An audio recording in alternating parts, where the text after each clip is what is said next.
ওই যে যারা খুব শান্ত থাকে, কোনো কিছুতেই রাগ দেখায় না, কারোর সাথে খারাপ ব্যবহার করে না, ঝগড়া অশান্তির থেকে দূরে দূরে থাকে, তর্ক করে না, ভুল বললে ভুল, দোষী বানালে দোষী, নীরবতা অবলম্বন করে বেরিয়ে আসে, প্রতিশোধ নেয় না, খারাপ লাগলেও বলে না, ঠোঁটের কোণে হালকা হাসি রেখে মন খারাপ লুকিয়ে ফেলে অবলীলায়।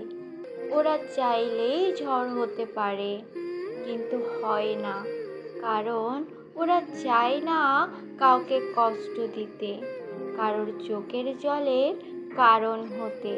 না হলে ওদেরকে যারা চেষ্টা করলো ভেঙে ফেলার, চাইলেই তাদেরকে ওরা ভেঙে টুকরো টুকরো করে দিতে পারতো, কিন্তু সেটা তারা করে না।